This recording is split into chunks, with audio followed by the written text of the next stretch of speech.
So in this video, I'm going to be explaining how the signing of Ederson could be the key to Bruno Fernandes, Matheus Cunha and Bryan Mbeumo being utilised optimally in the same 11 in the 3-4-3, breaking down the tactical theory behind what is known as the rest defence, how Ederson in particular could be crucial to United having a highly competent rest defence to defend against quick transitions, even with a more creative player like Bruno Fernandes starting in the central midfield double pivot, and also how I think Ederson could be elite in two different roles in the system, either as a covering anchor man in the midfield double pivot or as a Libero sweeper in the back three. This is going to be the first episode of a new transfer tactics series where I'm going to be suggesting 4 other players alongside Bryan Mbeumo and Cunha who, if signed this summer, at bare minimum should have Amorim's expectations set at 3rd or 4th best side in the league, not just in the table for final points but also consistently throughout the season. So with Bruno Fernandes now staying, we need to work out how he, Cunha and Mbeumo would all fit into the same side in Amorim's 3-4-3,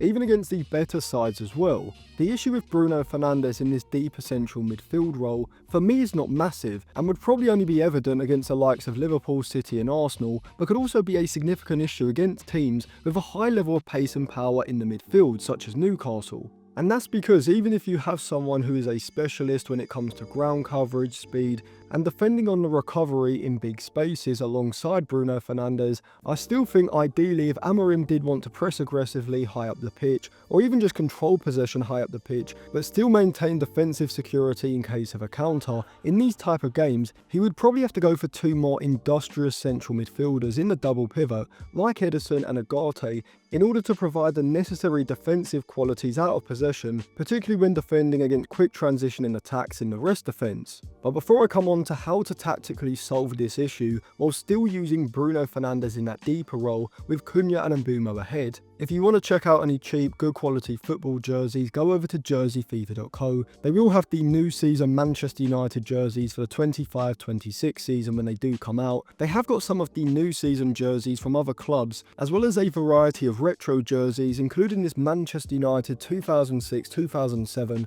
white away shirt with Ronaldo 7 on the back, as well as this Zidane shirt from the 90s as well. If you use code Atlantis at checkout, you will get a 10% discount, so I'll leave it linked in the description and in the comments section below. So Bruno Fernandes' optimal role, in my opinion, is what Football Manager refers to as a roaming playmaker, which is utilised usually in a midfield 3, with 2 deeper, more industrious midfielders behind, allowing the roaming playmaker to sit high between the lines like an advanced playmaker, but also have the freedom to drop deep to get on the ball in front of the opposition's midfield line to then help with ball progression and overall creativity from deeper areas. However, unless Amorim is going to use Bruno Fernandes as one of the 2 interior forwards in the front 3, which would likely have to involve one of Mbeumo or Cunha dropping out from the 11, or at least shifted from their best roles in the system, Bruno is going to have to be used in the midfield double pivot, with greater defensive responsibility, and so is just naturally going to be slightly restricted in the final third. So how do we solve this tactically? Well, you have 3 centre-backs behind, so you could just push one of them, preferably the central centre-back further forward, but with greater relationism incorporated into the possession system, could also be one of the wide centre-backs or wing-backs as well. The central centre-back gets pushed further forward alongside the lone industrious central midfielder in possession, allowing Bruno Fernandes greater defensive security behind, whilst also not leaving one central midfielder completely isolated, which then allows Bruno Fernandes to push higher up into more advanced areas, creating a 2-2 rest defence behind. Or you could even have one of the wing backs, the one that is going to be better at defending space and running back to his own goal, which would be Dorgu on the left, or maybe Dalot if he plays on the right instead of Ahmad, who can shift infield in possession, joining the back line or the midfield line, in order to create a 3-2 or a 2-3 rest defence. I am thinking of doing a side series called Tactics Explained, where it's just me breaking down different tactical ideas, different game models and patterns of play, really just using the tactics board and maybe some video analysis footage as well. I'll explain more about the rest defence in one of those videos, so if you are interested in that particular series, you can subscribe to the channel or follow me on X and I'll tweet out when an episode comes out. So I think the perfect signing would be an industrious central midfielder who could play either in a midfield double pivot with Bruno Fernandes or as a central centre-back in a back 3. They need to be quick across the ground, physically robust, read the game well, being either a high-level progressive passer or progressive carrier, and capable of developing into a good box defender as well, both aerially and when the ball is on the ground. And for me, Ederson from Atalanta is a perfect player for that role. See, if you've watched him for Gasperini's side over the past few seasons, you'll notice that he often drops deep into the back line, sometimes when tracking a runner from midfield, or even just when the opposition work the ball wide into the defensive third. Under Pep's guidance at City, we saw Fernandinho make that transition from central midfield ball winner to more of a ball-playing centre-back, playing almost like a Libero at times towards the end of his career. But even though Ederson at 26 doesn't have the same career experience as Fernandinho did back then when he made the transition, I actually think his pace, power and reading of the game makes him not just a better fit than Fernandinho, particularly from a defensive point of view, but alongside Tchouaméni and Balerdi, is a player with the skill set who could develop into one of the best in the world in this particular role. And this role would probably align most with the Libero role in Football Manager. Bruno Fernandes alongside Ugarte with Ederson behind as his central centre-back. Bruno can sit deep, looking to be United's creative regista, receiving the ball to feet in front of the opposition's midfield line, but being more of a roaming playmaker, he can also push further forward, creating what is either a free behind an advanced centre forward alongside Mbeumo and Cunha, or a positionally fluid front line with more of a false nine at centre forward such as Xerxes, with Ederson pushing up in possession and alongside Ugarte forming a midfield double pivot in the rest defence, which from a stylistic point of view, I think is a perfect combination. Ederson's speed over longer distances, reading of the game, and robust but patient tackling style when defending in space, combined with Ugarte's front foot defensive style, acceleration over shorter distances, anticipation, and aggression in the tackle gives you a counter-pressing pitbull alongside a guarding Rottweiler which can be used in either a 2-3, 3-2 or a 2-2 rest defence shape.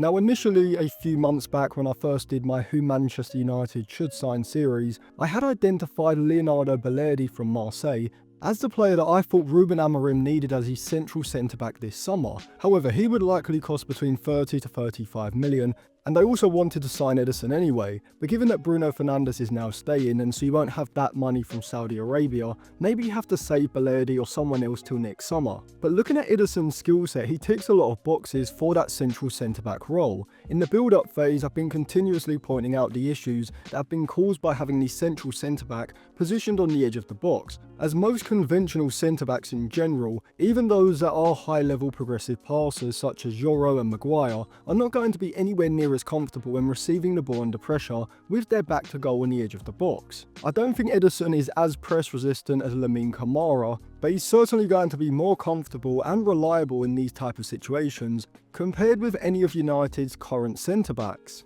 If you've got De Ligt or Euro on the right and Heaven or one of those two on the left until Martinez returns, and I think United's back three looks incredibly strong from aerial situations, in the middle third and also when defending inside of their box. However, it's in the press where we see the real benefit of Ederson. As I said previously, he can step forward alongside the lone central midfielder in order to allow Bruno Fernandes to push further forward in the press, but he could also just retain his central position in the back three, and rather than playing as a front foot libero, he could instead be used as a covering sweeper, sitting deep and using his reading of the game to see danger, as well as his speed and physicality on recovery to move across when needed in order to halt the attack. Even if you wanted Aiden Heaven to hold a central position in possession, where I think he actually might be better suited due to his better incisive passing between the lines through central areas compared with his ball carrying ability into open space, which would then allow Ederson to move across into a wide position in the rest defence, where he's going to excel when defending in 1v1s in those wider areas, which could then allow one of Mazraoui or Dalot as the right-sided centre-back to invert in field alongside the other central midfielder, or even join the attack down the right side in order to provide third-man underlapping runs ahead of the right wing-back and interior forward, which is something that I think Ahmad in particular would definitely benefit from. And if you are interested in a tactical explanation of this kind of pattern of play, let me know in the comment section below and I'll try to get round to making a video about it. But even from an offensive point of view in possession, Ederson's deeper starting position can actually work to his advantage, as whilst if he was sitting higher up in the midfield line, he's going to have a close presser tracking his movements in a man-to-man press in the build-up phase, or a more zonal man-to-man hybrid in the middle third. In the back line, Ederson can use his reading of the game and acceleration to wait for the opposition's midfield line to be drawn high by deeper movements of the players in front, before then making a darting third-man run from deep ahead of the double pivot, breaking into the space between the opposition's midfield and defensive lines in the middle third,